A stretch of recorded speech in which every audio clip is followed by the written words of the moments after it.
നമസ്കാരം, വിപ്ര ന്യൂസിലേക്ക് സ്വാഗതം. ഇന്നത്തെ പ്രധാന വാർത്തകൾ. മലയാള സിനിമയിലെ പ്രമുഖ പ്രൊഡക്ഷൻ കൺട്രോളറും സംവിധായകൻ മേജർ രവിയുടെ അനുചരുമായ കണ്ണൻ പട്ടാമ്പി അന്തരിച്ചു. കരൾ സംബന്ധമായ അസുഖത്തെ തുടർന്ന് കോഴിക്കോട് സ്വകാര്യ ആശുപത്രിയിൽ ചികിത്സയിലായിരുന്നു.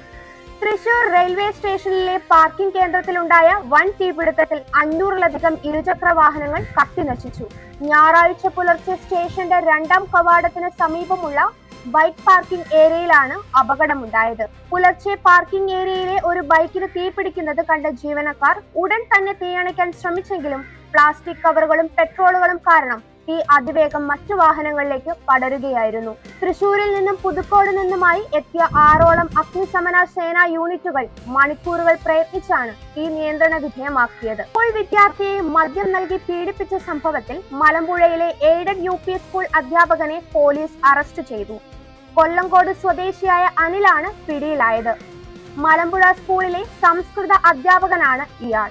പാപനാശം ആൽത്തറമൂട് ജംഗ്ഷനിൽ ഓട്ടോ ഡ്രൈവർമാർക്ക് നേരെ ക്രൂരമായ കത്തിക്കുത്ത്. ഞായറാഴ്ച വൈകിട്ട് 3:30-യോടെയാണ് സംഭവം. ആൽത്തറമൂട് സ്റ്റാൻഡിലെ ഓട്ടോ ഡ്രൈവർമാരായ സന്ദീപ്, സുരേഷ് എന്നിവർക്കാണ് പരുക്കേറ്റത്. സംഭവത്തിൽ UK മലയാളിയായ സുരേഷിനെ പോലീസ് കസ്റ്റഡിയിലെടുത്തു. എറണാകുളം ചെല്ലാനത്ത് കുടിവെള്ളക്ഷാമം രൂക്ഷമായതിനെ തുടർന്ന് നാട്ടുകാർ തീരദേശ പാത ഉപരോധിച്ചു. കുടിവെള്ളം മുടങ്ങുന്നതും ഉപ്പുവെള്ളം ലഭിക്കുന്നതും പതിവായതോടെയാണ് മാളികപ്പറമ്പിൽ ഒഴിഞ്ഞ കുടങ്ങളുമായി പ്രതിഷേധം സംഘടിപ്പിച്ചത്.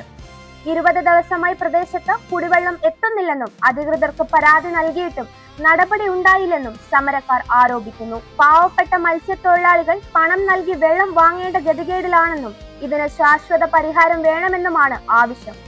സമരം മൂലം എറണാകുളം ആലപ്പുഴ തീരദേശ പാതയിൽ ഗതാഗതം പൂർണ്ണമായും തടസ്സപ്പെട്ടു. വരും ദിവസങ്ങളിൽ സമരം ശക്തമാക്കാനാണ് നാട്ടുകാരുടെ തീരുമാനം. ഇതുപോലുള്ള ന്യൂസ് അപ്ഡേറ്റുകൾക്കായി വിപ്ര ന്യൂസ് സബ്സ്ക്രൈബ് ചെയ്യുക.